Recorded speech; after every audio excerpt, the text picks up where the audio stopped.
Tiga, dua, satu, buka bukumu, kita ketemu di T Edu. Salam jumpa kawan-kawan sekalian, ketemu lagi dalam podcast T Education.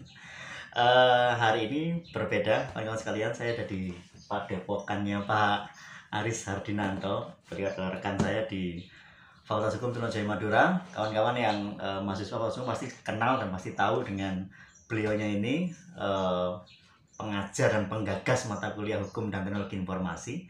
Nah, hari ini saya akan memperdalam materi kita yang pernah saya diskusikan dengan kawan-kawan sekalian terkait dengan waktu itu saya membahas tentang ujaran kebencian dan kebebasan mimbar akademik. Nah, hari ini kita akan diskusi tentang kemarin kan ada isu rencana revisi Undang-Undang ITE. Nah, kira-kira poin penting apa yang harus direvisi dan supaya bisa lebih aman bagi kita semua ketika harus berhadapan dengan keadaban di dalam dunia digital. Tapi sebelumnya ucapkan terima kasih buat kawan-kawan sekalian telah mensubscribe channel ini, dan bagi yang belum mensubscribe dan sekarang sedang menyaksikan video ini, kami mohon agar berkenan meluangkan waktu untuk mensubscribe channel ini. Oke, baik Pak Aris, ini diskusi santai saja ya. Mohon maaf suaranya agak mungkin kurang ini karena saya nggak bawa clip on ini, tadi mendadak mampir ke padepokannya beliau. Kita bahas simple dulu. Kenapa tiba-tiba presiden itu punya ide untuk merevisi Undang-Undang ITE yang konon ini sering dipakai orang untuk mengkriminalisasikan orang ketika ngomong macam-macam di internet. Itu gimana Pak Aris? Ya, jadi kalau kita melihat dari pemberitaan media massa ya terkait revisi UU ITE itu memang tercetus atau terlempar dari pernyataan presiden ya, pemerintah. Karena banyaknya interaksi di media sosial terkait berpendapat atas sebuah fenomena, ujungnya itu dilaporkan ke polisi menggunakan pasal pencemaran nama baik ya, pasal 27 ayat 3, karena pasal 27 ayat 3 itu berisi norma yang melarang pencemaran nama baik atau fitnah kepada orang lain. Jadi interaksi di Twitter, di Instagram, di Facebook itu berujung ke pasal itu, sehingga pemerintah melihat kok sepertinya ada yang perlu dikaji ulang ya, pasal-pasal di dalam Undang-Undang Nomor 11 Tahun 2008 Junto 19 Tahun 2016. Jadi asal muasalnya itu karena banyak sekali kasus-kasus itu dikit-dikit lapor ya kan, dikit-dikit lapor, dikit-dikit mengadu, kok ini saya merasa dicemarkan dan sebagainya itu. Jadi fenomena seperti itu yang membuat beberapa waktu lalu presiden memberikan wacana agar UU ITE dilakukan pengkajian ulang ya, direvisi, seperti itu asal-muasalnya. Nah, tapi sebetulnya dengan pasal itu pas atau enggak Pak Aris? Kalau orang dikit-dikit misalnya kita ngomong tentang pemerintahan, kritik pemerintah. Nah, yang kita kritik kan bukan orang ya, tapi lembaga pemerintah, institusi. Nah, bisa nggak institusi itu kemudian mengkriminalisasikan kita?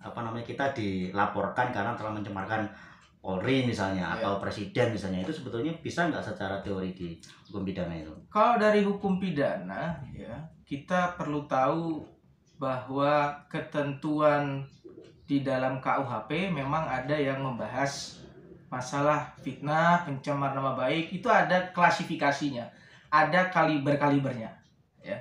Tidak pukul rata. Jadi ada klasifikasinya, ada kaliber-kalibernya. Di UU ITE itu menambahkan unsur internet ya, karena di KUHP kan belum ada internet. Pada waktu KUHP disahkan belum ada internet, sehingga perlu ditambahkan unsur ketika perbuatan yang ada di KUHP tersebarnya melalui medium internet. Nah, waktu UU ITE disahkan 2008, pada tahun 2009 itu ada judicial review ya. Judicial review menyatakan bahwa pasal 27 ayat 3 itu tidak bisa dihilangkan dari KUHP. Artinya, pasal 27 ayat 3 itu harus dicantolkan ke dalam KUHP. Sehingga normanya pencemaran nama baik atau fitnah itu tunduk pada norma yang ada di dalam KUHP. Nah, kalau di KUHP yang dapat dicemarkan nama baiknya atau difitnah itu adalah orang perseorangan, bukan badan hukum, ya, bukan institusi, bukan korporasi, artinya orang perseorangan.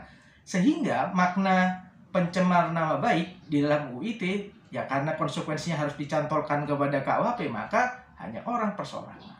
Jadi sebetulnya kalau kita meritik rumah sakit misalnya atau meritik lembaga, bisa nggak kita dilaporkan pencemaran rumah sakit sebagai perseorangan gitu? Tidak bisa. Nggak bisa seharusnya. Tidak bisa. Oke. Karena rumah sakit adalah badan hukum, dia jelas. Oke. Ya kan? Tidak bisa itu. Terus kira-kira kalau mau direvisi, nah Ya, ini kan kita isu bicara revisi. revisi itu apanya yang harus direvisi supaya kita aman, dalam artian kita kalau mau apa ya, yang kritik atau apa itu aman dari apa namanya kena ujaran kebencian itu, Pak. Ya. Jadi kalau di UU ITE memang pernah dilakukan judicial review, ya. Tapi judicial review itu kan menguji antara undang-undang dengan ketentuan yang lebih tinggi, yaitu undang-undang dasar. Ya.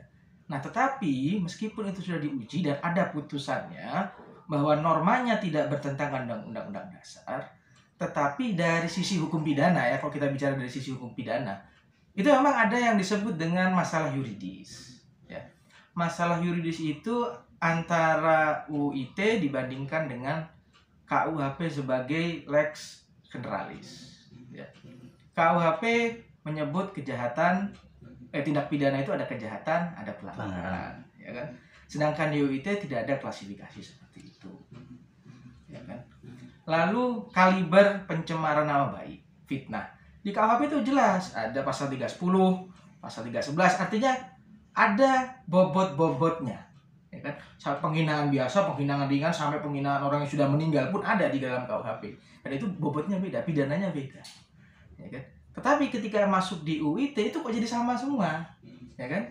Pokoknya kejahatan-kejahatan di KUHP plus internet jadinya UU ITE. Nah, itu yang disebut dengan masalah yuridis. Padahal kalau kita mau kerang-kerangan ya, Undang-Undang 146 itu lebih kerang daripada UU ITE. Kalau kita patokannya bahwa kalau tersebar itu harus lebih berat, sebetulnya Undang-Undang 146 ya tentang peraturan hukum pidana itu juga sanksinya kalau kita baca juga berat ya.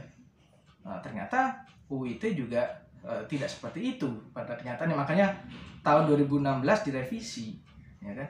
Yang tadinya 5 tahun kalau tidak salah menjadi 4 tahun. Sehingga apa?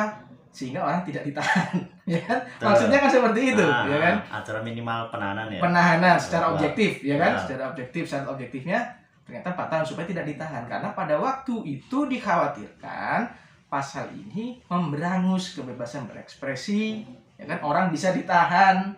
Kalau penyidik menahan kan ya subjektifnya penyidik, saya takut dia melarikan diri, ya sudah ditahan saja. Nah, takutnya seperti itu. Sehingga dikurangi setahun jadi 4 tahun. Oke. Jadi memang ada faktor-faktor itu ya. Jadi melihatnya jangan dari perspektif undang-undang dengan undang-undang dasar saja, tapi dari bagaimana kacamata hukum pidana. Oke. Berarti saat ini posisinya secara umum ini kalau ada kasus kayak Jering kemarin ya, kemudian ada kasus yang lainnya dulu, ada yang pertama kali kalau saya nggak salah ingat Prita rumah sakit. Itu ratanya yang dijatuhkan putusannya itu range-nya sampai berapa ini waktu pemidanaannya? Kalau kita melihat kasus Prita bebas ya. Bebas ya? Bebas. Terus ada lagi kasus Beni Handoko ya. Itu tidak sampai 5 tahun. Waktu itu kan belum direvisi ya. Itu nggak sampai 5 tahun. Mungkin kalau tidak salah sekitar setahun atau 2 tahun. Okay. Selain Prita, kalau Prita bebas dia.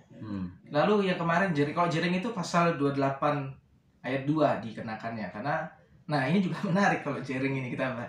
Karena Jering itu dianggap mencemarkan membuat ujaran kebencian terhadap golongan. Nah, oleh majelis hakim ditafsirkan ID merupakan golongan. Nah, ini juga perlu pengkajian lebih lanjut. Apakah golongan itu termasuk organisasi? Ya kan? Itu perlu pengkajian lebih lanjut. Sehingga saya pernah membaca juga malah beberapa dalam kasus pencemaran nama baik itu putusannya adalah percobaan. Putusan pidanaannya adalah 1 tahun misalnya, 1 tahun kurungan percobaan tapinya. Artinya tidak perlu menjalani pidana Nah, lagi kecuali dia mengulangi yang tindak pidananya lagi seperti ujaran kebencian itu. Nah sekarang kemarin ada kasus juga ini menarik di Indonesia, mungkin Pak Aris juga mengikuti karena update juga di media sosial. Ada warga negara Korea yang secara tidak langsung menghina penduduk Indonesia yang konon kita lebih rendah dari mereka.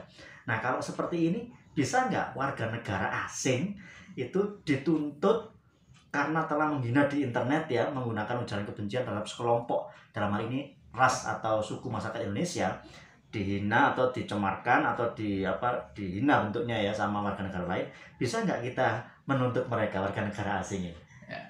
Kalau kita berbicara keberlakuan UIT ya, memang ada asas tambahan ya dari keberlakuan ekstrateritorial. Ya.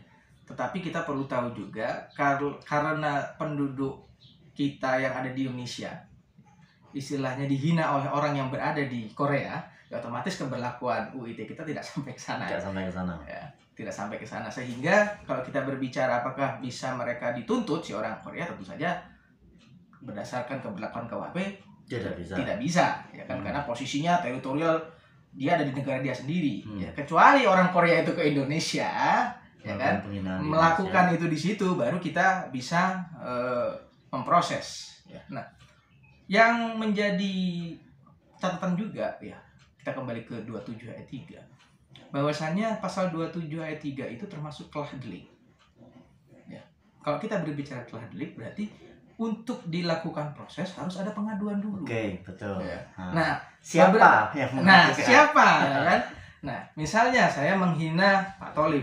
Sebagai konsekuensi pasal 27 ayat 3, maka Pak Tholib ya pihak yang saya tuju, yang saya sebut namanya dapat mengadu untuk dilakukan proses penuntutan terhadap saya, seperti itu. Tapi kalau yang dihina warga negara atau penduduk, nah, ini siapa?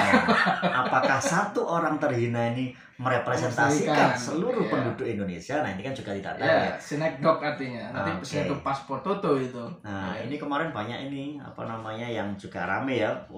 Belum tahu ini kekuatan netizen Indonesia. Nah ini habis sekalian gitu ya. Tapi kalau dari sisi normanya apakah bisa? Nah menurut Pak Aris tadi ada keterbatasan tertentu sehingga tidak memungkinkan kita untuk sampai ke sana menuntut warga negara Korea tadi itu.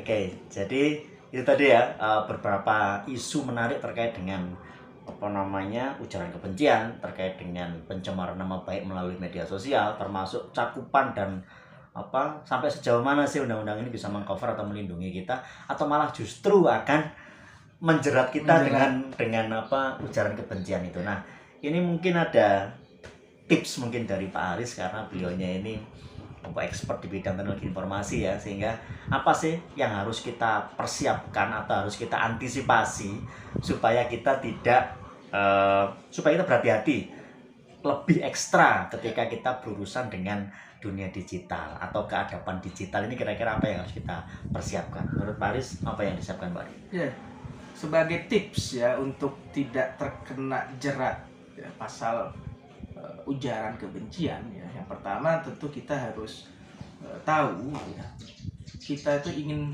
membuat ekspresi yang seperti apa. Ya. Kita ingin membuat konten ya kan, sekarang itu kan zaman dikit-dikit konten ya. Di Instagram konten, Twitter konten. Nah, konten kita itu konten yang seperti apa? Kita juga perlu mengontrol diri kita kadang untuk tahu apakah konten kita ini menyerang seseorang ya, ataukah menghina, ataukah membuat ujaran kebencian berdasarkan sara dan sebagainya. Jadi memang perlu ada kontrol konten dari sisi kita. Yang kedua ya, selain kita juga tahu konten, kita juga harus tahu ya, bahwa tidak semua orang itu mempunyai tingkat kesabaran ya, karena masalah fitnah, pencemaran nama baik itu tergantung subjektif orang yang kita tuju ya. Kalau orang yang kita tuju orangnya punya sabar yang berlebih, mungkin itu akan dianggap akan lalu. Tapi jangan kita juga berharap bahwa semua orang itu akan sabar seperti itu. Ada juga yang memang ingin melaporkan dan sebagainya. Artinya kita juga harus tahu sasaran kita itu siapa. Yang ketiga, jika kita memang ingin mengekspresikan, membuat konten, kita juga harus menampilkan data yang akurat ini. Paling penting adalah data yang akurat. Kenapa perlu kita menampilkan data yang akurat? Agar narasi yang kita bangun itu bukan hanya narasi omong kosong, tapi memang benar, ada dan bisa diuji validitasnya. Karena kalau kita memegang data yang benar, bukan hanya propaganda biasa, propaganda murahan, maka orang justru akan tahu valid, mendapatkan informasi yang benar dari konten yang kita buat. Ya. Nah, selanjutnya adalah kalaupun ya kita ingin mengekspresikan sesuatu, misalnya katarsis, curhat, ya jangan langsung tuding orangnya. No mention itu lebih bagus, ya. No mention itu lebih bagus ketimbang kita yang namanya curhat itu kan kadang berdasarkan prasangka, ya. Kadang kita, waduh ini dosen kok kayaknya nggak enak banget ini dan sebagainya, ngasih nilai pilih kasih kalau misalnya mahasiswanya cantik nilainya bagus gitu. Itu kan prasangka, praduga. Kita kan belum pernah konfirmasi atau tabayun dan sebagainya. Itu jangan menyebutkan nama orangnya. Ya, kenapa? Karena bisa saja justru karena prasangka kita yang salah itu mencemarkan nama baik dia. Ya. Dan tidak semua orang punya kapasitas kesabaran yang berbeda. Betul, ya, itu sama, karena ya. subjektif tadi itu, Betul. ya kan? Karena subjektif itu tadi, tidak semua orang punya kesabaran. Tidak semua orang punya rasa memaafkan yang cepat. Ya. Jadi memang hal-hal seperti itu yang harus kita ibaratnya seperti ini, kita sebelum posting itu filter dulu mana yang layak untuk naik, mana yang tidak. Hati-hati memang, karena ya itu tadi potensi subjektivitas dari pencemaran nama baik, ujaran kebencian itu sangat subjektif sekali, tidak bisa diobjektifkan. Menurut kita biasa. Tapi menurut yang orangnya menanggapnya itu menghina banget gitu, menurunkan martabat itu ya selesai. Kadang guraian kan gitu. Menurut kita lucu, tapi menurut orang tidak lucu sama sekali atau malah menurunkan martabat jadi masalah itu kan. Misalnya nggak dilaporkan sama UIT, tapi dilaporkan pakai KUHP, sama aja kan? Iya sama. Iya, betul. Cuman beda undang-undangnya aja. Sama sebetulnya, pakai undang-undang juga. Oke, kawan-kawan sekalian ya. Jadi tolong diperhatikan sekali lagi. Saya sering juga ini kampanye kawan-kawan sekalian untuk bagaimana internet bersih ya, internet sehat, karena kita tidak bisa lepas dari internet, tapi juga kita harus hati-hati dengan internet, karena dengan internet kita tahu semuanya, tapi juga dengan internet kita bisa jadi malapetaka buat kita semuanya. Sepertinya itu dulu kawan-kawan sekalian, sangat singkat diskusi kita dan ini seru sekali, tapi sayang sekali karena saya tidak membawa perlengkapan untuk podcast kita hari ini, karena hari ini memang nggak sengaja mampir ke Padepokan yang asri ini. Mungkin kalian mendengar suara alam di situ, ada ayam, angin dan segala macamnya ya, karena kondisinya sangat asri seperti ini. Baik teman-teman sekalian, terima kasih telah menyaksikan video singkat kali ini. Terima kasih Pak Aris atas diskusinya. Mungkin kita akan diskusi lagi untuk beberapa tema yang lainnya. Terorisme sebetulnya akan kita bahas, tapi mungkin akan di konten berikutnya kita akan bahas terorisme, karena beberapa hari yang lalu ada peledakan lagi di Indonesia, di Makassar, sehingga sebetulnya perlu kita tahu terorisme itu seperti apa sih, sehingga kadang dikit-dikit orang dikatakan terorisme, dikit-dikit dikatakan teror dan segala macamnya. Bedanya apa antara terorisme dengan perbuatan pidana pembunuhan biasa atau perusakan biasa dan sebagainya, itu akan kita bahas dalam podcast berikutnya. Tapi untuk kali ini sekian dulu dari kami berdua. Terima kasih telah menyaksikan video ini. Tetap sehat selalu. Nanti kita bertemu di Edu. Salam sehat. Saya Effendi. Sampai jumpa. Terima kasih Waris. Sama-sama.